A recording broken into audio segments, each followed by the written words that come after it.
On a quelque chose de commun tous, c'est cet ADN de la solidarité et de la générosité. Parce que les entrepreneurs ne sont pas que là pour aller gagner des profits. Une vie sans engagement est une vie fade. Qu'est-ce qu'on risque ? Obtenir du bonheur ? Le bien de tous et l'affaire de chacun. Vous écoutez Génération Bien Commun. Je suis Thomas Tixier et tous les 15 jours, je reçois un invité qui s'engage au service du bien commun. Ensemble, nous discutons de son parcours, de ce qui l'anime au quotidien et de ses actions concrètes en faveur de la société. Rejoignez-nous dans ce podcast pour découvrir des échanges sans tabou avec ceux qui osent s'engager. Bonjour chers amis et bienvenue sur ce nouvel épisode du podcast de la Nuit du Bien Commun. Aujourd'hui, nous allons découvrir l'histoire derrière le pitch de Delphine. Bonjour Delphine. Bonjour. Comment vas-tu ? Je vais très bien. Ça va, pas trop la course en ce moment avec les mois de mai, le pont, les jours off et tout Si, mais ça change pas d'habitude en fait. Sauf que j'ai pu prendre des vacances au mois de mai, donc c'était agréable. Ah, excellent. Oui. Tu nous arrives d'où là aujourd'hui ? Moi, je viens d'Avignon. T'as pris le train ce matin ? Oui. C'est toujours un aller-retour dans la journée en général. Ouais. T'en fais beaucoup ? Non. À Paris, non, de moins en moins. Ok. Peut-être 2 à 3 par an. Ah oui, carrément de moins en moins. Je pensais que oui. t'allais me dire 2 à 3 par mois, mais... Ah non. Ouais. Ma vie n'est plus ici. Oui. Excellent. Tu nous racontes un peu les valoristes en 2 minutes pour donner un peu le contexte ? Oui. Eh bien, c'est au départ un projet que j'avais. Donc, c'est une structure associative que j'ai créée il y a 10 ans. On va fêter nos 10 bougies en octobre 2024. On a démarré en 2017, donc 3 ans après. Ça a été 3 ans de combat pour démarrer cette association. J'ai cru que j'y arriverais jamais. Et donc, c'est une structure d'insertion. Notre premier métier, c'est de réinsérer des personnes qui ont des vies cabossées, tout type de public confondu. Et mon dada, c'était d'associer ce projet social à un projet écologique. Donc, je me suis intéressée à des déchets industriels sur lesquels personne ou très peu de monde travaillait. Et donc, on réinsère et on collecte et on recycle des déchets. Tout type de déchets ? Donc, non, certes, j'ai assez peu de filières. On peut travailler en multimatériaux, mais globalement, on maîtrise une dizaine de filières.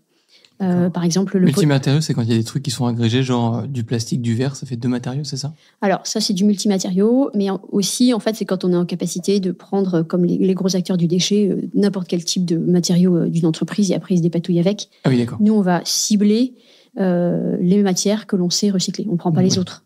Donc, c'est du polystyrène, de la glacine. La glacine, à l'époque, personne ne connaissait... Je n'ai pas la moindre idée de ce que c'est. Personne ne connaissait ce déchet et aujourd'hui, tout le monde se l'arrache. C'est vrai ? Oui, j'en parlerai après. Donc, j'étais vraiment la première en France à le faire. Et c'est en fait, vous en avez, en fait, tout le monde en a dans son portefeuille parce que c'est le petit papier jaune qui est derrière un timbre. Quand on décolle un timbre, derrière, il y a un petit papier jaune qui est un papier glacé et qui permet en fait au timbre de se décoller sans se déchirer. Et à l'échelle industrielle, en fait, il y en a partout. Dès qu'il y a un colis, il y a une étiquette. Et sur l'étiquette, il y a forcément une contre-étiquette. Et ça, c'est la glacine. Donc, en fait, c'est des milliers de tonnes en France qui étaient jusqu'à présent, jusqu'à la jetée. Je vois très bien, en événementiel, on utilise un paquet, en fait. Il y en a beaucoup dans les hôpitaux, les planches d'étiquettes. Ouais. Voilà, il y en a beaucoup dans tout l'agroalimentaire. Et bien sûr, dans le vin. Et comme j'ai démarré en Bourgogne, derrière chaque bouteille de vin, il y a 3 étiquettes. Une devant, une derrière et une sur le col. Et donc, en fait... ça fait beaucoup de glacine. Ça fait beaucoup de glacine, voilà. Et jusqu'à là, en fait, elle était jetée ou brûlée. Parce qu'en fait, c'est un papier qui a une légère couche de plastique dessus, du silicone, et qui empêche d'être recyclé avec le papier ordinaire. Parce que la filière papier existe. Mais celle-là, elle est déclassée. Elle peut pas passer avec du papier à cause de ces 2 petits pourcents de silicone. Et donc, moi, j'ai créé cette filière à part pour la recycler et l'envoyer au départ dans l'industrie papetière, auprès d'une industrie qui savait désiliconer le papier pour refaire du papier avec. Okay. Et jeter les 2%. Voilà, donc ça fait partie des déchets que j'ai montés. Pourquoi la réinsertion en premier ? Parce que c'est vraiment ce qui m'intéresse le plus. En fait, au départ, j'avais travaillé au ministère de l'écologie dans l'eau. Ouais. Et en fait, ça ne m'a pas intéressée. Enfin, je me suis ennuyée. Je me suis dit, pourquoi je m'ennuie ? Et en fait, parce que quand c'est que l'environnement pur, ça m'intéresse moins. Et en fait, j'ai toujours... Il manquait une dimension. Il manquait une dimension, ouais. Et cette dimension sociale, je l'ai toujours eue depuis que j'ai terminé mes études. Après, j'ai travaillé dans la microfinance en Afrique et puis après en Inde. avant de monter les valoristes. Ouais. Et donc, j'accompagnais en fait des petits porteurs de projets dans ces pays. Et puis, j'accompagnais aussi je faisais du conseil technique et financier auprès d'ONG et d'accompagner des entrepreneurs qui avaient besoin d'un microcrédit. C'était hyper intéressant. Ouais. Voilà. Et donc, ça m'a porté pendant des années, cette microfinance. J'habitais en Inde pendant 5 ans. Après l'Afrique, je suis partie en Inde, toujours pour la microfinance. Et puis, j'ai rencontré une Indo-américaine qui voulait monter une usine de méthanisation à partir des chiffonniers, de ceux qui vont récupérer les ordures avec une pince, là, vraiment les premiers, les plus pauvres de tous, franchement. Et moi, je connaissais très, très bien tous les bidonvilles de la ville où j'habitais à l'époque. Il y avait 5 millions de personnes, et donc beaucoup quand même de bidonvilles, et je parlais hindi. Donc, je connaissais bien tout ce milieu-là et toutes les ONG qui travaillent dans tous les bidonvilles. Et donc, moi, j'étais responsable de la partie sociale, d'aller créer un réseau de chiffonniers pour aller collecter de la matière organique. Okay. Pour cette fille qui voulait monter une usine de méthanisation, et elle s'occupait plutôt de la partie chimique. Ok. Voilà. Un préambule, en fait, des valoristes. Des valoristes. Et j'ai dû quitter l'Inde. On a été rapatriés parce que j'avais 2 enfants avec des problèmes de santé. Et on a dû rentrer en France, et j'ai été très en colère de quitter l'Inde si vite, de laisser tout. Et j'avais l'impression, en fait, que je lâchais le projet de mes rêves. C'était vraiment un super beau projet. Mais bon, pour mes enfants, il fallait rentrer, c'était vraiment très important. Et donc, on a atterri sans trop le choisir en Bourgogne, de par le métier de mon mari, où l'entreprise a accepté de nous reprendre en France. Et pour laquelle il bossait en Inde Ouais, plus ou moins. Il n'avait pas été envoyé, enfin, ils ont été super, ils ont accepté de le reprendre. Et donc, c'est comme ça qu'on a atterri en Bourgogne. Mais au départ, ça faisait 15 ans que j'avais pas habité en France. J'avais besoin de me réapproprier à mon pays, en fait. J'étais un peu déconnectée de la France. Et donc, en fait, bien sûr, après avoir installé la famille, etc. Puis donc, à l'époque, donc, j'avais que 2 enfants. J'en ai 4 aujourd'hui. Mais mes 2 aînés sont porteurs de handicap. Et donc, ma vie était compliquée. Et je voyais que des médecins. Tout le temps, du matin au soir. J'avais, 12 rendez-vous par semaine. En plus de l'école, de tous les délais scolaires, des échéances scolaires qui arrivent vite. En plus, ils n'avaient pas le droit à la cantine parce qu'ils étaient trop handicapés. Donc, je faisais des allers-retours dans tous les sens, et ma vie était compliquée. Et je devenais un peu folle. Et je me suis dit, je ne peux pas rester tout le temps à la maison parce que je vais péter un câble, ça ne va pas aller. Et donc, je me suis mis bénévole à l'ADI, l'Association pour le droit à l'initiative économique, qui est l'acteur historique de la microfinance en France, avec Marianne Novak. Et j'ai été bénévole parce que je connaissais bien la microfinance. Et donc, j'ai été, à travers l'ADI à Chalon-sur-Saône, envoyée auprès des gens du voyage. Parce que les gens du voyage, c'est 30% du portefeuille de l'ADI. Ils ont besoin de microcrédits pour leur métier.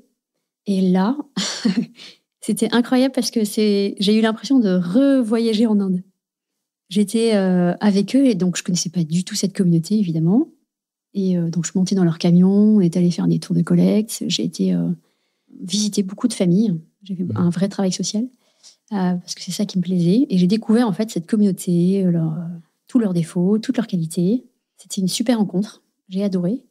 Et en même temps, à peu près dans le même laps de temps, par le biais d'une autre association qui s'appelle Active, sur place, à Chalon, et ils m'ont dit, Delphine, il y a la visite du centre d'enfouissement, est-ce que tu veux venir ? Alors, je dis, oui. Alors, j'y suis allée, et là, c'était encore une deuxième autre rencontre, mais là, avec l'environnement. Et en fait, j'ai été hyper choquée ce jour-là. J'ai eu envie de vomir. En fait, c'était vraiment physiquement très fort. Il y avait un immense champ de déchets. Il y a en fait un bulldozer qui tasse tous les déchets dans le sol. Ils doivent tasser 1 tonne par mètre cube. Et donc, il y a des camions qui arrivent, toutes nos poubelles, qui sont déversées dans un grand champ, et puis il y a un bulldozer qui les amène et qui les tasse. Et je me suis dit, mais c'est pas possible. C'est pas possible de voir ça en France, en fait. J'ai été hyper choquée et j'ai eu honte de la France, en fait. Je me suis dit, mais comment ? J'ai l'impression d'être en Inde, mais c'est encore pire parce que c'est organisé, c'est fait exprès. Il n'y a rien qui est... Et puis je voyais des lits parapluies qui étaient enfouis, et puis plein de trucs qui étaient C'est enfouis. fort ce que tu viens de dire là, quand même. J'ai le J'étais- sentiment que c'est organisé, fait exprès. Ben, en fait, on a organisé notre société pour enfouir ce qu'on ne veut pas trier. Ouais. Alors, je dirais qu'en Inde, c'est pas que c'est fait exprès, mais il y a plein de gens qui recyclent, il y a plein de tas de recyclage, toutes les claquettes. C'est rigolo tout ce qu'ils arrivent à recycler, en fait. Et donc, ce jour-là, vraiment, je me suis dit, mais je venais de rencontrer, 3 semaines avant, les gens du voyage. Je voyais bien, j'avais fait des tournées de collecte avec eux. Je me suis dit, punaise, ils gagnent rien. Avec l'essence qu'ils ont mis dans leur camion, ils ont 3 fois rien dans leur camion. Ok, ils sont actifs parce qu'ils ont besoin d'être actifs. C'est vraiment une population active. Ils ont 30 ans, ils sont très jeunes. Il n'y en avait pas un qui était avec une bouteille d'alcool à la main. Enfin, je veux dire, j'en ai vu plein des gens désœuvrés. En général, ils sont assis par terre, ils s'ennuient, ils boivent. Jamais j'ai vu ça chez les gens du voyage. Ils sont toujours en train de travailler. Et donc, je me suis dit, à la fois, ces jeunes, ils sont oisifs. Il n'y en a pas un qui est allé à l'école, ils savent à peine lire et écrire, c'est incroyable. Ils sont sur le banc de la société, et du coup, ils font des bêtises. Parce qu'ils s'ennuient, ils coûtent cher à la société. Et en même temps, je m'étais renseignée un peu, ce centre d'enfouissement, enfin, c'est hyper cher aussi, ça coûte très cher aux communes. Et en plus, il y a... Toutes les communes ont ça ? Quand il n'y a pas d'incinérateur, ce qui est le cas de la Bourgogne, c'est un choix politique. Il n'y a pas d'incinérateur en Bourgogne, il n'y a que des centres d'enfouissement. Et du coup, il y a un problème foncier, parce qu'il n'y en a plus assez. Oui, et petite question, mais parce que je ne connais pas assez le sujet, Ouais. c'est un choix politique, mais est-ce qu'il y a aussi un choix stratégique il y a une méthode qui est meilleure ou moins bonne que l'autre entre tout brûler, parce que ça dégage aussi des fumées, des gaz, ouais. Il y a le pour et le contre. Ok. Il y a le pour et le contre de chaque méthode. Et je n'ouvrirai pas le débat aujourd'hui sur ça, mais en tout cas, de fait, en Bourgogne, il n'y a pas d'incinérateur, et donc forcément, il faut beaucoup de surface. Ok. Et il y a un énorme problème de foncier, de fait, parce qu'on a beaucoup coupé des arbres et ils remettent un peu d'herbe dessus, on laisse pousser de l'herbe, mais c'est absolument immonde. Enfin voilà, ce jour-là, je me suis dit, mais je ne peux pas rester comme ça. Moi, je ne peux pas, c'est pas possible. Ça m'a tellement choquée, tellement interpellée, enfin, l'un avec l'autre. Et je me suis dit, pourquoi est-ce que moi, je ne vais pas essayer d'employer les gens que j'ai vus la semaine dernière, là, pour essayer de collecter tout ce qui est enfoui et qui, en fait, peut être recyclé. Et ça m'a aussi fait penser à ce projet très cher que j'avais quitté en Inde. Et je me suis dit, tiens, c'est rigolo parce qu'il y a un petit pont dans ma tête qui se fait. Et voilà. Et à partir de cette idée-là, j'ai eu le projet des Valoris qui s'est construit dans ma tête. J'ai une image forte. Et là, je suis partie d'une page blanche. J'avais 0 €. Et je me suis dit, je vais essayer de commencer à travailler là-dessus. Voilà. Et ça, c'est admiratif parce que tu avais 0 €, ouais. tu avais une idée, et tu avais une vie déjà bien remplie, bien compliquée, tu nous l'as dit. Et j'avais une vie très compliquée. Voilà. J'avais beaucoup de colère en moi aussi. J'avais besoin d'être... Je suis un peu hyperactive et j'avais besoin d'être active. Et puis aussi, ce qui s'est passé, c'est que j'avais décidé... Enfin, je m'étais dit, je ne peux pas rester comme ça, à voir que des médecins, parce que j'en ai marre de voir ces gens. Ils y mettent beaucoup dans la vie, mais il y a un moment, je sature. Il faut sortir. On peut sortir de là et de voir pas que des blouses blanches. Et du coup, j'avais commencé à chercher du travail. Et deuxième autre frustration, en fait, je me suis rendu compte que je n'étais pas employable parce que j'avais une vie de maman trop compliquée. Et en fait, j'avais tout le temps des rendez-vous. Et si j'avais été salariée, j'aurais dû sans arrêt poser des jours de congé ou dire, voilà, moi, j'ai besoin de travailler que de 8h à 10h30, puis après, je reviens à 11h30. Ouais. C'était ingérable. Et ça, je n'avais pas réalisé ça. Et quand j'ai eu 3 refus de poste, parce que à cause de ma vie, en fait, j'ai eu le sentiment d'être aliénée, d'être esclave en fait de mes enfants. C'est assez affreux, mais c'est ce sentiment-là que j'ai eu au début et que j'ai dû chasser de moi pour arriver à me dire, mais non, en fait, je peux voir les choses autrement. Et puis, en fait, j'ai qu'à créer ma boîte, comme ça, il n'y a personne qui me dira rien sur mes horaires. Et j'ai fait une école de commerce, mais quand j'étais en école de commerce, j'ai jamais assisté aux UV de la création d'entreprise. Ça m'intéressait pas du tout. J'ai jamais mis les pieds. Et donc, c'était rigolo. En fait, c'est vraiment ma vie un peu tordue, là, du fait de mes enfants qui m'ont fait prendre des chemins de traverse depuis qu'ils sont nés, ça fait 17 ans, et qui m'ont amené vers l'entrepreneuriat. Et je savais pas que j'avais ce talent, en plus, parce que, en fait, je m'éclate. Dans l'entrepreneuriat, j'adore l'entrepreneuriat. Cool. Ouais, voilà, c'est venu comme ça. C'était pas du tout écrit. Ah ouais, c'est des sacrés méandres, et en même temps, quand on relit de la hauteur, ça se suit, en fait, c'est quand même assez fort, parce que si t'étais pas allé en Inde, Oui.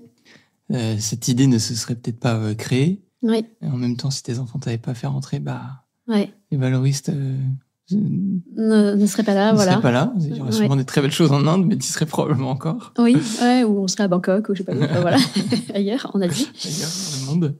Et non, mais attends, magnifique quand même. Et donc, aujourd'hui, t'as cette idée-là, et tu me disais là un peu en préambule, t'as dû te battre pendant 3-4 ans pour faire advenir de cette feuille blanche une réalité. Ça a été quoi les freins? En fait, ils ont été de tout type. Je suis allée rencontrer d'autres entrepreneurs et directeurs d'insertion qui m'ont ouvert, et je pense à Michel Félisa de Chambéry, que j'ai rencontré assez rapidement, et et ça s'appelle les chantiers valoristes à Chambéry. Et il a été comme mon parrain pour moi. Il m'a aidé à structurer mes idées et à compléter le modèle économique. Mais lui, il fonctionne en entreprise, en association aussi? Il était aussi en chantier d'insertion. C'est aussi un chantier d'insertion, mais à Chambéry. Et donc, en fait, j'ai commencé, en fait, au départ, je me suis paluché les études de l'ADEME pour savoir qu'est-ce qu'il y a dans les poubelles. Et c'est quoi en grosse majorité. C'est sympa comme lecture. Voilà, mais bon, c'était des caractérisations de bennes, des chiffres et tout. J'ai commencé à regarder ça. Et donc, ça m'a orienté vers les fenêtres, vers du polystyrène, vers des choses... ça t'a permis de choisir mes filières sur lesquelles tu allais pouvoir te... Et je m'étais dit, c'est les gens du voyage qui les collecteront. Et après, je m'étais dit aussi, je vais choisir des déchets qui ne vont pas me piquer. Parce que si je collecte de la ferraille, j'en aurai pas beaucoup à l'arrivée. Donc, il fallait aussi trouver des choses sans intérêt pour personne. Il y avait plusieurs équations, l'équation sociale et l'équation économique et écologique. Et donc, du coup, j'ai rencontré Michel Félisa qui a accepté. Mais après que j'ai bâti mon modèle économique, en fait, j'ai eu des freins politiques, fonciers, des freins financiers, bien sûr. Et en fait, sans accord de l'État, je ne pouvais pas démarrer. Parce que c'est un modèle d'insertion. Et donc, en fait, le modèle économique tient sur les subventions de l'État. J'ai une mission de service public et je suis payée par l'État pour aller recruter des personnes qui sont non employables au moment de l'entretien, qui sont en marge. Et donc, sans cet accord de l'État, sans cet agrément, je ne peux pas démarrer. Donc, c'était vraiment le go-no-go. Et cet accord-là, j'ai mis 3 ans à l'obtenir. J'ai eu l'impression de devoir prouver comme si je montais un site Céveso, alors que c'était juste une toute petite association. Et ça a pris un temps fou. Et du coup, je suis allée en parler à plein de gens. Je suis allée voir, évidemment, j'en ai parlé à mon mari, à mon curé. Je suis allée sonder. Je dis, mais je comprends pas, quand j'ai autant de convictions personnelles, mais il y a autant de freins autour de moi, est-ce que je suis vraiment dans le droit chemin? Parce que j'ai l'impression que je me trompe, en fait. C'est trop... Prise de recul. Est-ce qu'en fait, j'avance pas face à un mur et en fait, il faut que je tourne? Je trouve que c'est trop dur et j'en peux plus, en fait. J'étais épuisée de devoir me battre contre tout le monde, à prouver, à faire 150 000. Il y avait toujours un truc qui allait pas et il fallait que je représente à chaque fois mes dossiers et encore et encore. Et quand je gagnais, par exemple, j'avais trouvé un super terrain, et le temps que le dossier se monte, j'avais perdu mon terrain. Et puis, j'avais un super marché, et puis le temps que le dossier se monte 2 ans après, j'avais perdu ce marché. Enfin, c'était sans fin.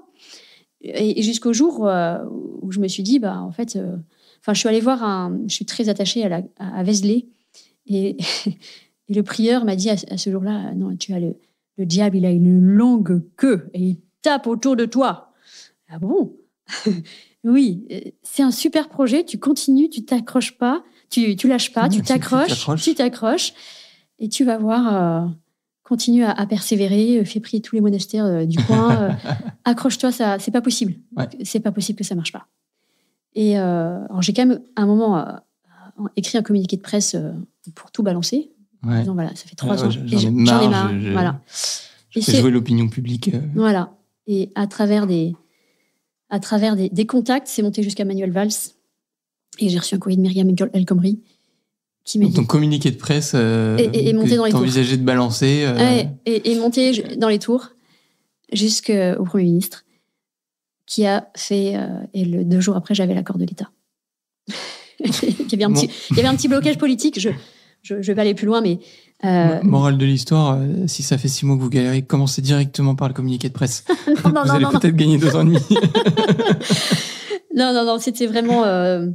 C'était vraiment très, très, très long, très compliqué. Mais voilà, ça a fini par payer. Et on a enfin démarré donc, de 2014 à 2017. Qu'est-ce qui t'a fait tenir en vrai? C'est hyper long comme temps. C'est Tu m'as un peu dit Ouais. les points, j'allais dire, de repère, mais... Alors, j'ai eu le temps d'avoir un 3e bébé. Ouais. Oui, donc, en fait, t'as pas été dans le combat permanent. Ah si. Si. Si, quand même. Après, qu'est-ce qui m'a fait tenir? C'est marrant parce que vraiment, j'aurais pu monter. Enfin, c'est quoi le terme? Des montagnes. Gravir des montagnes. Gravir des montagnes. J'étais prête à tout. On m'avait abattue. Je marchais encore en rampant par terre. J'ai eu des. T'avais une conviction profonde que ça, c'était ta place et tu voulais le faire, quoi. Ouais. Et puis après, j'ai vraiment, j'ai confié aussi ce projet. Je suis chrétienne et j'ai confié ce projet à Dieu et je lui ai dit, voilà, je le fais avec toi et aide-moi parce qu'en fait, toute seule, j'y arrive pas.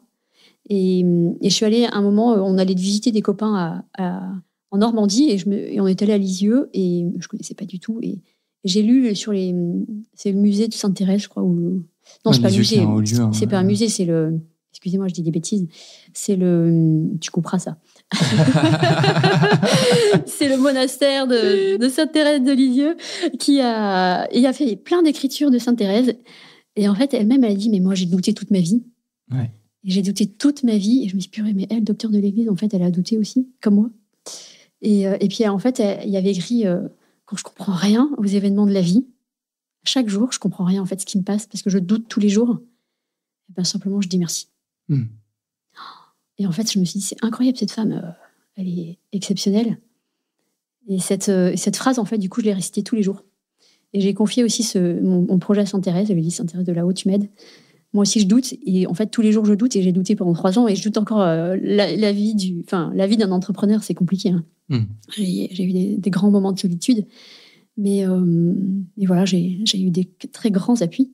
Et comment tu fais pour savoir si ton doute, c'est le bon ou si si en fait, il faut arrêter, quoi?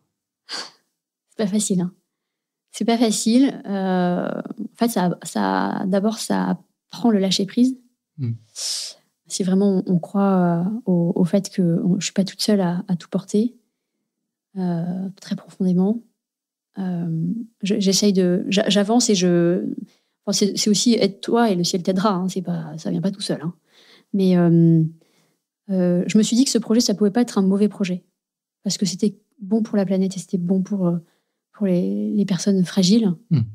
C'est ce que m'a dit ce prieur et je me suis dit, en fait, il a raison de voir ça comme ça. Et en fait, les projets de Dieu, c'est jamais des projets faciles. Et donc, du coup, ça m'a vraiment, ma foi m'a aidé à tenir, c'est certain. Ouais, c'est certain. Et puis, je suis allée le présenter à tellement de gens. Je sais pas, j'ai dû utiliser 2 boîtes de cartes de visite, là. À 400 personnes. Enfin, j'ai fait le tour de la Terre, pas le tour de la France, mais pas le tour de la Terre, mais le tour de la France. Je l'ai vraiment présenté, j'ai parlé, j'ai raconté mon histoire, mon projet, à beaucoup de monde, et tout le monde me disait, mais c'est super, c'est vachement bien. En fait, donc, en fait, t'as les échos, t'as des marqueurs réguliers qui disent, non, mais en fait, il faut y aller. Et c'est pas parce qu'il y a... Oui, il faut juste débloquer les verrous qui sont... Alors, c'est des verrous que je ne maîtrisais pas, sur lesquels j'avais absolument aucune prise. Et après, il y a des acteurs comme France Active, Bourgogne, des gens qui ont mouillé leur chemise aussi pour moi. Parce qu'ils étaient frustrés. Beaucoup de gens étaient frustrés de ce blocage et de dire c'est pas possible. Et puis il n'y a pas beaucoup des entrepreneurs qui veulent s'engager et faire des choses nouvelles. C'était le début de la diagonale du vide, hein, quand même, à la Bourgogne. Donc c'est rageant. Ouais. Donc il y a des gens qui se sont aussi engagés pour moi, qui ont commencé à se battre pour moi. Pour moi et pour les valoristes. Et ça a fini par payer. Chapeau quand même, parce que il fallait pas démériter, il fallait pas lâcher. Hein. Ouais. T'as été au bout. Ouais. Aujourd'hui, concrètement, t'emploies combien de personnes? On est 50. Ouais, pas mal. Et en fait... Sur vraiment, globalement, ils sont tous sur la partie revalorisation ou t'as aussi un peu d'équipe support autour qui doivent... Alors, ok. Il y a 40 personnes en insertion et 10 personnes en support. D'accord. Et en fait aussi, j'ai déménagé familialement. Il y a 3 ans, on a quitté la Bourgogne, on a rejoint nos contrées parce que mon mari est du Sud-Est, donc c'est Moi, je suis du sud-ouest. On est tous les deux du sud. Et c'est lui qui a gagné. On est parti à Avignon. Voilà. C'était le débat de quel sud on allait choisir. Et c'est lui qui a gagné. Et du coup, à Avignon, j'ai ouvert l'atelier des valoristes en Vaucluse. Voilà. Et par contre, là, je me suis dit, et j'ai confié, et j'ai dit, je veux bien, mais ça ne durera pas 3 ans pour ouvrir. Oui, je veux bien le refaire, mais ça n'a pas intérêt à ce que ça soit si dur, sinon je n'ai pas la... Ouais, t'as pas la patience et l'énergie. Là, je ne recommence pas pareil, quoi. En soi, tu avais l'agrément, donc c'était plus trouver les terrains. Non, il faut... En France, pour un chantier d'insertion, il faut, à chaque territoire, il faut un nouvel agrément. Cadeau. Ouais, donc en fait, j'ai demandé l'agrément donc tu redémarrais à zéro, au Vaucluse. Ouais, à la différence que j'avais 10 ans d'expérience et une vitrine en Bourgogne. Ouais. Et je l'ai obtenu en 6 mois. Ouais, ok. Voilà. Là, ça a quand même mis un peu de temps, quoi. Oui, mais ça, c'est normal. C'est normal. Non, mais 6 mois, c'est un délai normal. D'accord. Le temps d'instruire, je connaissais personne, j'ai absolument aucun... Que tu fasses ton réseau, que tu tombes sur le bon interlocuteur. 6 mois, c'est largement... Ouais. Oui, c'est pas choquant, vu comme ça. Ouais, pour recevoir de l'argent public, c'est normal. Oui, heureusement d'ailleurs que ça tombe pas juste en 24 heures et qu'on check un peu quelques trucs. Bien sûr. On est content pour nos impôts. Exactement. Et aujourd'hui, donc quand tu me dis 50, c'est sur les 2 sites. Il y a 40 personnes en Bourgogne, il y a 10 personnes, grosso modo, à Avignon. Et aujourd'hui, donc les sites sont lancés, toi tu prends de la hauteur. Oui. Comment, typiquement en Bourgogne, aujourd'hui, tu as des équipes qui gèrent. Oui. T'es présente en mode un peu présidente, direction, vision, ou tu y vas encore de temps en temps En fait, j'ai une directrice en Bourgogne avec son équipe. Ouais. Et maintenant, j'ai placé aussi il y a un co-directeur avec elle pour l'aider. D'accord. Et en Bourgogne, j'ai recruté une directrice en Vaucluse, pardon. Et je me suis affiliée l'année dernière avec Cité Caritas, qui est un acteur important dans le logement social en France. D'accord. Ils sont assez gros, mais ils ne sont pas très connus en fait, du grand public. Ils sont un peu comme on connaît mieux Habitat et Humanisme, par exemple. Ouais. Voilà. Ils ont un lien avec la Fondation Caritas ? Oui, c'est des cousins, on va dire. Okay. Ouais, c'est des cousins, tout à fait. Et c'est une émanation du Secours catholique, mais ils se sont complètement détachés maintenant. D'accord. Mais ça reste quand même... il y a une relation... Une relation privilégiée, bien sûr. Et en fait, il y a eu une discussion pendant 18 mois avec Cité Caritas. Et on a accepté... je l'ai présenté au conseil d'administration des valoristes et on a accepté d'être affilié à cette grosse ONG française. Ouais. Et donc, eux, dans leur stratégie d'affiliation, ils prennent part à la gouvernance en majorité. Ça fait partie de leurs conditions. Donc, moi, j'étais présidente et j'ai démissionné. Et ils sont devenus présidents des valoristes. Et en fait, je m'étais dit, mais en arrivant à Avignon, qu'est-ce que je fais ? C'est quoi ma place aujourd'hui ? Est-ce que je continue ou pas les valoristes ? Est-ce que je change, j'en profite, je fais autre chose ? J'avais vraiment l'envie de souffler, parce que je m'étais vraiment donné, j'étais un peu usée quand même. Ouais, 10 ans dans un projet aussi intense. Alors de fait, ça faisait 6 ans à l'époque, et donc je me suis posée, et puis j'ai commencé j'ai répondu à des appels, des offres d'emploi, pardon, pour trouver un job, et en fait ça me plaisait pas du tout. Je me suis dit mais en fait il y a pas ça, il y a pas ça, il y a pas ça, et en fait les valoristes c'est tellement ma patte. On est bien chez soi. Tellement tout ce que j'aime, parce que je l'ai vraiment façonné à mon goût, quoi. Ouais, c'est le propre de l'entrepreneuriat. Le propre de l'entrepreneuriat. Et en fait je me suis dit ben non, en fait il faut que je continue les valoristes. Et donc c'est pour ça que j'ai ouvert le Vaucluse, et je me suis dit c'est quoi cette stratégie, et on a réfléchi du coup avec Cité Caritas à la stratégie d'essaimage pour augmenter l'impact des valoristes. T'as créé le Vaucluse directement avec eux, ou tu l'as créé puis après tu t'es associé avec eux ? Non, je me suis d'abord associée, mais j'avais pas dit les choses dans l'ordre. Je me suis d'abord associée avec eux, mais je leur ai parlé à ce moment-là du questionnement que j'avais. D'accord. Et de mon positionnement, de quelle serait ma place maintenant dans les valoristes. Ouais. Et eux m'ont dit qu'ils étaient intéressés à m'accompagner dans le projet d'affiliation, dans le projet d'essaimage, et de créer la fonction qui n'existait pas à l'époque de direction générale.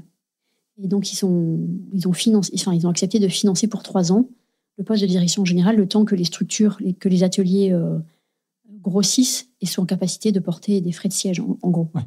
Voilà. Donc l'affiliation a été un moment important. puisque du coup, j'ai démissionné, je suis devenue directrice générale, je suis revenue salariée de l'association, puisque je ne l'étais plus depuis 2 ans. Et du coup, on a changé complètement la gouvernance, on a recréé tout le bureau. Voilà, c'était en 2023, l'année dernière. Du coup, j'ai recruté. C'est des gros changements, ça. Hein. Ouais. Oui, c'est pas rien. Puis ça veut dire que dans la vision, dans la direction, il y a aujourd'hui des gens qui peuvent t'imposer certains éléments sur ce que toi, tu as créé au départ. J'ai accepté de lâcher les rênes. Ouais. Je trouve ça très fort sur un fondateur. Je trouve qu'on n'accompagne pas et on prépare pas assez aujourd'hui en France, notamment dans le secteur associatif, les fondateurs à la transition quelle qu'elle soit. Ouais. Sortir, passer de président, fondateur à DG, passer... Et là, en fait, dans un changement d'échelle... Ouais, t'as fait pas mal de caps d'un coup quand même. Oui, j'ai une année un peu compliquée. Tu m'étonnes. 2023 n'a pas été très simple pour moi, et parce que j'ai dû réapprendre un nouveau rôle de direction générale avec des gens que je ne connaissais pas, parce que du coup j'ai eu un nouveau président, un nouveau trésorier. Sur un projet que tu connaissais par cœur. Oui, alors un trésorier, je le connaissais, mais un nouveau secrétaire, puis toute une équipe et des façons de faire. C'était beaucoup de choses, et c'était un peu... ça m'a donné un peu... Compliqué. Ouais, c'était un peu houleux, parce que c'était... Et après, j'avais une nouvelle directrice en Vaucluse aussi. Donc moi, j'avais mon propre job que je connaissais, mais c'est pas la même chose d'être en direction générale, de diriger, de guider, c'est pas diriger, mais d'orienter, de collaborer avec 2 directrices, que d'être moi-même la directrice opérationnelle. Donc je suis pas sûre d'avoir encore bien compris mon job, ça prend du temps de se mettre à cette position-là. Enfin voilà, ça faisait beaucoup de nouveautés en même temps, plus le fait de changer les process internes et de se dire on va capitaliser, on va passer à l'échelle, donc de recréer le Vaucluse, d'ouvrir le Vaucluse, ça m'a obligée à dupliquer des trucs que j'avais pas forcément bien ficelés. Ça a été un peu rapide, je pense, mais c'était aussi l'opportunité. J'avais décroché des contrats importants et je m'étais dit c'est dommage de pas me lancer. Si je me lance pas après, le plus dur c'est de se lancer, quoi. Et j'avais eu l'accord de l'État rapidement. Et j'ai pu lever des fonds aussi rapidement. Tout a été tellement plus rapide. J'ai fait en 8 mois ce que j'avais fait en 3 ans, quoi. Okay. Et donc, du coup, on s'est lancé. Donc voilà, on est dans une phase de transition au Valoris. Donc j'ai changé de nom. On s'appelait les Valoris Bourguignon. Maintenant, on s'appelle les Valoristes. On a lâché. Et puis, on a 2 entités, les Valoris Bourguignon et les Valoristes en Vaucluse. Mais là, j'ai aussi changé le nom, qui ne s'appelle plus les Valoris Bourguignon, mais juste les Valoristes. Voilà. Et donc, on est dans cette phase de transition, de passage à l'échelle pour augmenter l'impact social et environnemental en France. Parce qu'il y a encore beaucoup de choses d'abord des territoires en carence, où il y a très peu d'acteurs, où il y a peu de choses qui sont faites. T'as envie d'aller t'installer où, là, du coup? Bon, là, vraiment, Avignon, c'était pour le coup vraiment un territoire en carence. Je l'ai découvert en arrivant. Donc, il faut déjà que je fasse grossir... cet atelier-là, il est tout petit, on vient de démarrer, mais ensuite, en fait, il faut que j'étudie les autres territoires. C'est à chaque fois en plus, tu vas devoir avoir toutes les démarches à refaire, donc il faut que tu sois sûr de là où tu vas, quoi. Oui, mais pour l'instant, l'idée, c'est on a envie de bâtir cette stratégie et jusqu'à 2027. On a créé un plan stratégique à 2027 sur 3 ans pour ouvrir un 3e atelier. On n'a pas encore défini le lieu, mais en 2026, fin 2026, c'est dans le plan en tout cas.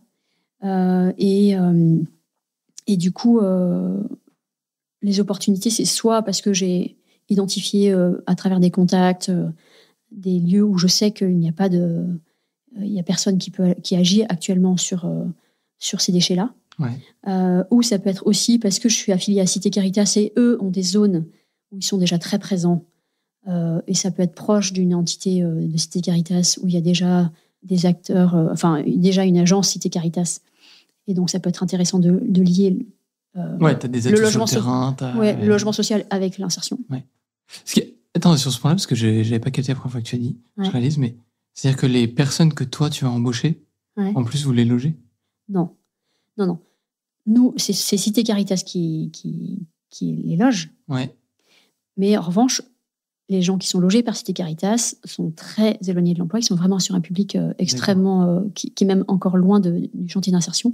Pour certains, ils peuvent rentrer dans un chantier d'insertion. D'autres sont tellement en grande fragilité que 24 heures par semaine, c'est encore beaucoup trop pour eux, de travail. Ils auraient besoin de 5 heures, 10 heures.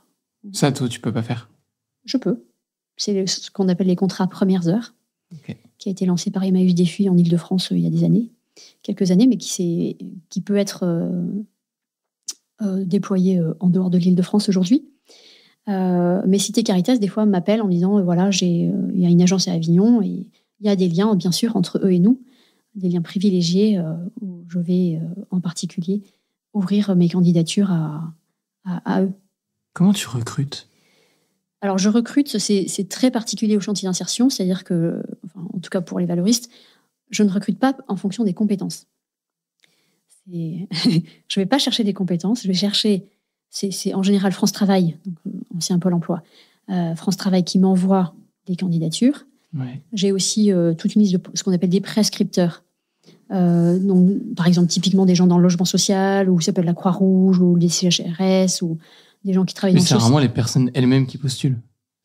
Par le biais d'organismes. Oui, c'est des gens quand même, des assistantes sociales, etc. Ouais. Il y a une plateforme en ligne de l'inclusion. On reçoit des candidatures en voiture, voilà. Enfin, il y en a vraiment beaucoup. Et après, moi, je les mets sur la table et je regarde. J'en choisis en nombre suffisant. Et après, quand je reçois les gens en entretien, je regarde celui qui a le plus besoin de l'insertion. C'est celui qui est le plus en difficulté. C'est comme ça que je recrute. Quel est celui qui est le plus en difficulté, qui a le plus besoin de sortir la tête de l'eau? De l'aide que tu pourras lui offrir. Et c'est ceux-là que je choisis, okay. En équilibrant mon équipe, c'est-à-dire que je ne veux pas avoir que des gens de 60 ans ou que des jeunes. Je veux un équilibre d'hommes, de femmes, de nationalités, d'âge, de gens fragiles. Je ne peux pas prendre, par exemple, que des personnes en troubles psychiques, c'est pas possible. Il en faut, j'en prends, mais pas 100% de l'équipe, c'est pas gérable. Donc il y a un équilibre. T'as un équilibre managérial aussi d'une fois que tu as ton équipe, quoi. Voilà. Donc je fais attention à cet équilibre-là. Et donc, par exemple, je me dis, tiens, il me manque une personne de 60 ans, ça, j'ai un trou, je peux prendre, je vais le privilégier. Et après, j'adore parce que du coup, on recrute les personnes, mais on ne connaît pas trop leurs compétences. Enfin, il y a un petit peu, mais. Et en revanche, quand ils arrivent, il y a toute une phase d'intégration dans l'équipe et tout ça. Et là, c'est merveilleux parce qu'on découvre les talents des gens. Ah, mais lui, il sait faire ça. Ah, mais lui, il sait faire ça. C'est génial. Et j'adore ce moment-là parce que du coup, on découvre les talents de chaque personne. On va au-delà de leurs difficultés qu'on a aperçues à l'entretien. Des fois, on découvre d'autres difficultés cachées, évidemment. Mais ça, c'est notre job. Mais surtout, on découvre leurs talents. On découvre tout ce qu'ils savent faire, leurs compétences. Tu nous racontes une histoire de talent que tu as découvert? Oui, alors je vais... Peu importe le prénom, hein, ouais. On s'en fiche. Thomas, voilà. Un homonyme. Un homonyme. Eh bien, en fait, il est hyper bon de ses mains. Il envoie vraiment... il a une énergie corporelle incroyable, ce que je n'avais pas du tout perçu à l'entretien. Il était plutôt effacé, en fait. Puis avec un parcours de vie où il avait sombré dans l'alcoolisme et tout, c'était compliqué. Et en fait, il est tout le temps... Il est hyper ponctuel, il est hyper... on a eu des prestations à faire en dehors du recyclage. Là, on est allé sur un chantier et puis on devait découper des poubelles à la scie sabre et tout. C'était un peu dur. Mais alors lui, il était vraiment au-dessus de la norme en termes de capacité physique et d'endurance. Il était trop content de faire ça. Et puis après, donc déjà en capacité physique, il est toujours volontaire. Enfin, en savoir-être, c'est très très recherché. Et puis dès qu'il est en retard, il prévient toujours. Enfin, une excellente attitude au travail, qui vaut de l'or, à mon sens. Et en plus, il se trouve qu'il était carrossier. Enfin, il a fait un CAP carrosserie, mais il n'a pas beaucoup travaillé en carrosserie. Et du coup, il se trouve que notre camion, il y a eu un problème dans notre camion, et puis il a tout réparé, en fait. Ouais, et là, tu dis, pétard, il sait faire ça. Ah, c'est cool, on n'a pas besoin d'aller chez le garagiste. Trop bien. J'ai la compétence en interne. Et en fait, quand il parle, on le comprend très peu. Donc, en fait, un employeur qui arrive à passer au-delà de sa voix qui est pas très agréable à entendre et pas très compliqué à écouter. Et derrière, il y a un trésor, en fait. C'est merveilleux. Et c'est... Voilà, il faut passer le cap de la fragilité, a priori, tu vois, de premier abord que tu Tu dis, je comprends pas. L'entretien, c'était compliqué. Je comprenais pas ce qu'il disait. Qu'est-ce qui t'a fait passer le cap pour l'embaucher? Je me suis dit pourquoi pas en fait. Il était dans, je sentais qu'il y avait quand même un parcours compliqué et puis dans les besoins que j'avais, c'est par rapport aux autres que j'avais recrutés, j'avais besoin d'une personne comme lui. C'est admirable, je trouve, dans la complexité du recrutement dans les chantiers d'insertion.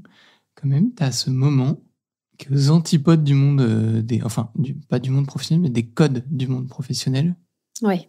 En fait, t'as un gars que tu vas recruter, donc c'est plutôt la posture où toi, tu as une proposition de valeur pour lui, puis lui, il va essayer un peu d'essayer de l'obtenir. Et en fait, toi, tous les freins que tu vas avoir, qui te font dire, non, pas lui. En fait, tu vas dire, si, du coup, peut-être lui. Tiens, il y a un frein là, du coup, peut-être lui. Oui, c'est fascinant, c'est un peu comme si je te disais demain, il faudrait partir en Inde, donc vous ne parlez pas anglais. Très bien, vous allez passer à l'étape suivante du processus. Vous n'avez jamais voyagé. Très bien, on va vous faire rencontrer l'entretien final et tu dis, donc on a pris le gars qui normalement ne doit pas être pris. Et en même temps, c'est le cœur de ton job, mais il y a quand même un métier derrière, donc il va falloir aussi pouvoir bosser, réaliser le quotidien. Et là, il faut tu cherches pas quelqu'un d'oisif toute la journée, quoi, à l'arrivée. Ah ben, sinon c'est compliqué, et c'est pour ça le chantier d'insertion, c'est un triptyque qui s'appuie aussi sur l'encadrant technique. Donc celui qui va faire que la production avance alors qu'on a des personnes qui sont absolument pas formées au métier que l'on fait, et qui va accompagner, former bien sûr, écouter, jongler avec toutes les difficultés des salariés, et puis plus il y en a. Alors, jusqu'à une certaine limite de souplesse, parce que sinon, on devient schizophrène. C'est trop compliqué. On essaie de s'adapter aux horaires, on essaie de s'adapter aux contraintes de chacun, mais jusqu'à une certaine limite, évidemment. Sinon, c'est pas possible. Et en effet, et puis on est face à on travaille dans un milieu qui est quand même les déchets. Il y a beaucoup de monde qui travaille dans les déchets, mais avec des contraintes que les autres n'ont pas. Hein. Donc, on a des aides de l'État, c'est certain. Et si on les avait pas, on pourrait pas travailler parce qu'on est sur des filières pas du tout rentables. Mais vous dégagez du CA grâce au travail, même si. Oui, on dégage du CA. Aujourd'hui, il faudrait que j'en dégage davantage. Clairement, on a besoin de se développer et En fait, les filières que j'ai montées, comme typiquement la glacine, où personne ne connaissait la glacine. Moi, je suis arrivée, je devais expliquer à tout le monde ce que c'était, tu vois, comme je t'ai dit. Voilà. Mais c'est normal. Je t'ai pas fait mentir. Non, mais il y a des gens qui la produisaient dans les sites de production et qui l'avaient jamais vu dans la poubelle, en fait. C'était un déchet comme on jette un gobelet, quoi. Et moi, je suis allée chercher dans la poubelle, je dis, voilà, c'est ça qui m'intéresse chez vous. Et aujourd'hui, en fait, il y a des entreprises qui et quelque part, c'est super, mais une entreprise qui a fait de la recherche et développement et qui l'utilise comme des entrants dans sa matière, dans son process de production. Et donc, ils le récupèrent brut et donc, ils en ont besoin, 15 000 ou 20 000 tonnes.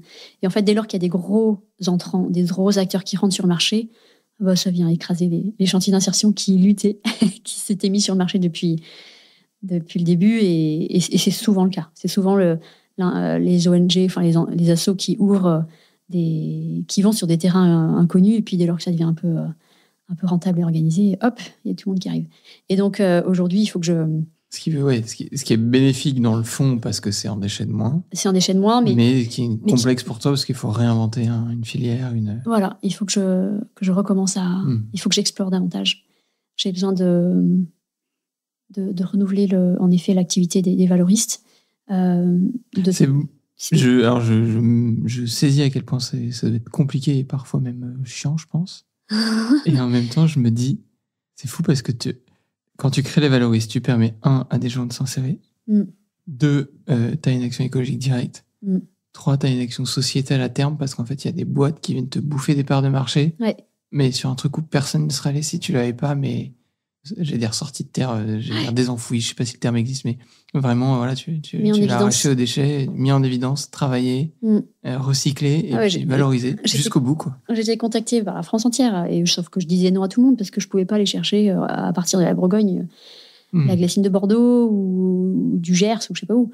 Mais donc j'ai refusé à beaucoup de gens. Mais c'est vrai que quand les gens, les responsables QHSE avaient la glacine dans les mains, ils tapent glacine, paf, ils tombent sur les valoristes à chaque fois. Et alors après, il y avait d'autres acteurs qui, à la marge, qui ont aussi les vendeurs d'étiquettes en fait reprenaient certaines glassines quand c'était pas trop compliqué, juste pour vendre plus de bobines d'étiquettes à leurs clients. Mais c'était pas pour vraiment du recyclage, c'était juste pour vendre plus de bobines. Oui, un peu en mode consigne, je récupère, mais comme ça tu reviens et puis tu repars avec. C'était pas vraiment du recyclage, alors. Mais quelque part tant mieux, et en même temps il faut se renouveler. Je sens qu'il faut qu'on se renouvelle.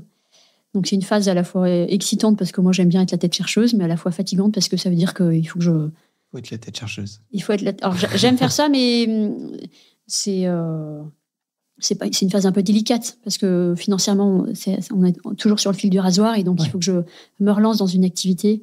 Et je pense qu'il faut dans notre modèle économique, qu'on ait davantage de prestations et qu'on ne fasse pas que du recyclage, mais ou des prestations de tri ou.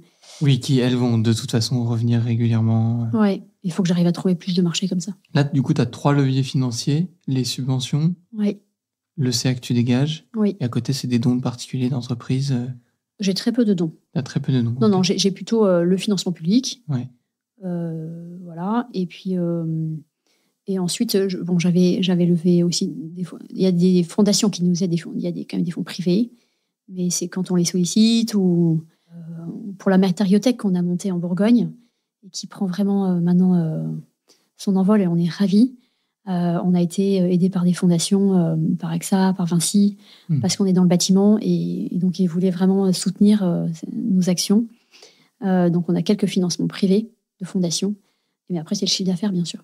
Oui, mais qui doit être vraiment augmenté là, pour que financièrement ça soit moins compliqué. C'est quoi la proportion du chiffre d'affaires qui serait idéal C'est 40%.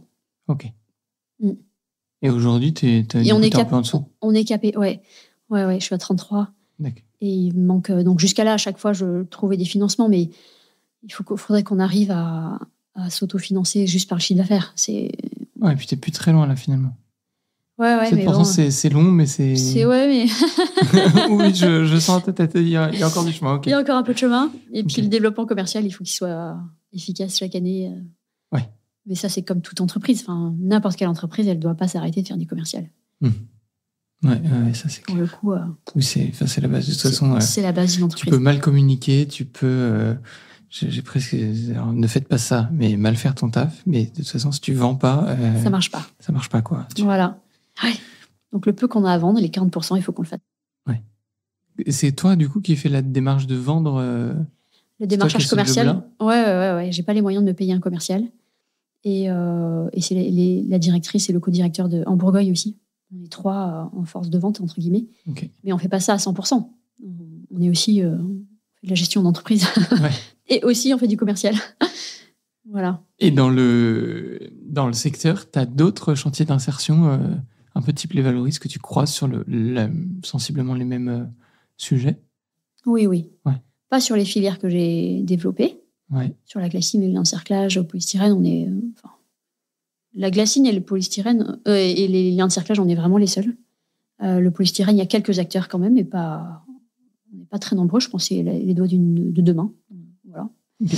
Sinon, historiquement, les chantiers d'insertion, ils étaient sur les espaces verts et sur le patrimoine. D'accord. Voilà.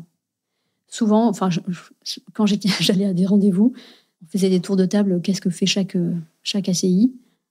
Espace vert, blanchisserie, repassage. Espace vert, blanchisserie, repassage. C'était grosso modo les principales activités. Okay.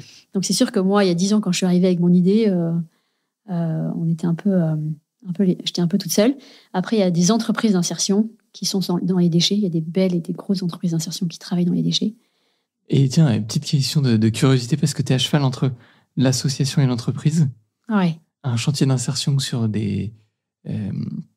qui demain viendrait dans le Vaucluse, sur les matériaux sur lesquels tu es présent, ou sur d'autres matériaux. Comment tu le perçois? Je mets juste dans la tête 2 secondes d'un entrepreneur. Ouais. Tu as un concurrent qui fait la même chose une boîte qui fait la même chose que toi, à côté de chez toi. Tu vas le voir comme un concurrent. Il peut prendre des parts de business que tu vas perdre, et vice-versa. Comment tu percevrais, ou comment tu perçois d'ailleurs, si ça t'arrive, un chantier d'insertion qui se met à côté Sur des thématiques similaires? Ça serait pas du tout une bonne nouvelle pour moi. D'accord. Et en fait, si c'est un chantier d'insertion, et ça, je trouve que l'État fait très bien son travail, en tout cas dans le Vaucluse, et même en Bourgogne, c'était bien fait. L'État fait attention comment ils répartissent l'enveloppe budgétaire. D'accord. Et ils vont pas financer des associations qui font strictement le même travail. Ok. Et ça, c'est très important de le respecter parce que on est tous en train de tirer le diable par la queue. Enfin, c'est vraiment des modèles économiques qui sont compliqués. On est tous financièrement fragiles. Alors, il y en a qui sont moins fragiles que d'autres. Mais globalement, c'est toujours un peu sur le fil du rasoir. Et donc, l'État fait très attention justement qu'il y ait une collaboration entre les acteurs de l'insertion. Et en tout cas, moi, quand j'ai demandé mon agrément Vaucluse, ils sont d'abord allés regarder s'il n'y avait pas d'autres acteurs qui faisaient ça. Ouais, il y en a un qui le faisait à Apt, enfin un peu plus loin, et je leur ai dit, mais je n'irai jamais collecter jusqu'à là, c'est trop loin pour moi, il n'y a aucun souci qu'on soit... Oui, et puis au pire, on délimite les zones. Voilà. Ok. Ouais. Il y a une entente quand même, et l'État, là, fait bien son rôle. Ok. Fait bien son rôle, ouais. Et ça te challenge quand même un peu, vous parlez entre vous pour vous faire progresser vos méthodes de travail, les idées que vous avez, la manière de... Je trouve qu'on devrait le faire plus. Ok. On n'a pas assez il n'y a pas beaucoup de synergie? Il pourrait y en avoir plus. Il y en a, mais après, je viens d'arriver dans le Vaucluse, donc je suis encore trop nouvelle et je connais pas bien les gens, mais non, on pourrait travailler davantage ensemble ou s'échanger. Il y en avait en Bourgogne à l'initiative de, pas du tout orchestrée par l'État, mais à l'initiative de structures d'insertion, et on s'entendait super bien et on faisait une réunion, je sais plus, par mois, je crois. C'était un plaisir d'échanger nos pratiques. En fait, tant qu'on n'est pas concurrent, c'est chouette, quoi. Mais moi, si je dois développer de nouveaux marchés pour les valoristes, évidemment, je vais d'abord regarder s'il n'y en a pas d'autres qui le font dans le Vaucluse, par exemple. Enfin, je vais faire attention. Oui. Parce que je ne voudrais pas qu'on le fasse pour moi. Oui, et en même temps, tu pourrais dire... J'ai cette idée... Attention, je lâche fusion-acquisition après 53 minutes de podcast. Tu pourrais faire des fusions-acquisitions d'un chantier d'insertion un peu similaire à côté. Tiens, on mutualise nos techniques et puis on va augmenter du coup potentiellement le nombre de personnes qu'on peut employer, une nouvelle filière dont on ne savait pas gérer, qu'on va gérer. Oui. Dans les stratégies en fait, d'essaimage, il y a plusieurs stratégies de fertilisation, de duplication, de création. En fonction il y a plusieurs manières de faire. Et ce que tu dis est possible de se raccrocher à un acteur existant et de proposer un partenariat pour compléter une palette d'activités qu'ils n'ont pas. Ça, c'est tout à fait possible.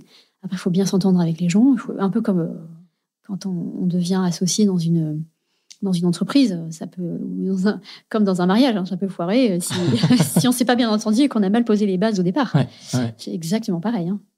Ça reste. Donc, on va explorer sur cette stratégie d'essaimage pour ces 3 ans qui arrivent, les différentes options. Ouais. Et on choisira la meilleure qui correspond au mieux le département, enfin la région qu'on aura choisi. Mais c'est une vraie opportunité en effet de se raccrocher, pas de créer tout de zéro, mais de se raccrocher à un acteur existant. C'est pas du tout impossible. Et puis s'il y a un entrepreneur qui dit moi j'ai envie, je cherche des entrepreneurs après. Moi j'ai le projet, mais je vais chercher l'entrepreneur qui est à Monaco, je dis n'importe quoi. On ne sait jamais, les valoristes de Monaco, ça marche. Voilà. Non, mais dans le sud bref, dans une ville, moi j'étudie la proposition. Une fois, il y avait même un entrepreneur en Bretagne qui m'avait dit moi je suis intéressé à déployer les valoristes. Oui. Je prends le cahier de la méthode et voilà, puis et je viens. Et j'applique. Et j'avais commencé à discuter. Puis on n'avait pas abouti, mais c'est aussi quelque chose sur lequel je serais intéressée. Comment on te contacte si on a envie de lancer les valoristes dans son coin? Alors, il y a lesvaloristes.org, notre site internet. Alors, il y a un problème juste actuellement. Le site est down, mais... T'inquiète, voilà. Je sais que l'épisode sort. Je suis sûr que l'épisode sera... Voilà. Mais sinon, il y a... Ouais, tout à fait. Il y a mon nom il y a mon mail. Ok. Lesvaloristes.org et puis on retombe sur ton mail. Génial. Merci Delphine pour cet épisode. J'étais hyper content de découvrir les valoristes de l'intérieur et le parcours qui t'a amené là, qui est quand même assez magnifique dans ta résilience, dans ta volonté de vouloir concilier la vie de l'entrepreneuse que tu es, de la maman, la combattante. Et merci pour te mettre autant au service des gens et de tous ceux que t'embauches à travers ces chantiers. Merci de faire ça. Et merci Thomas de me donner l'occasion de témoigner, parce que je trouve que c'est important. En effet, je suis convaincue comme toi qu'il manque des entrepreneurs dans notre pays et des gens qui veulent changer les choses. Et on est nombreux, mais il faudrait qu'on soit encore plus nombreux, parce qu'on a vraiment besoin de changer de mode de vie. Donc, allez, merci de cette opportunité. Bah écoutez les amis, merci de nous avoir écoutés jusqu'au bout de cet épisode. Et puis vous savez ce qu'il vous reste à faire. Lancez vos initiatives associatives ou autres au service du bien commun, au service du beau et de la société. On en a besoin. Bonne journée à tous. Merci d'avoir suivi cet échange, j'espère qu'il vous a plu. N'hésitez pas à vous abonner à notre podcast et à lui mettre une note de 5 étoiles sur les différentes plateformes d'écoute. Ça nous aidera à le faire connaître. Retrouvons-nous dans 15 jours pour un nouvel épisode de Génération Bien Commun, où nous continuerons à vous partager les témoignages de ceux qui s'engagent au service du bien commun.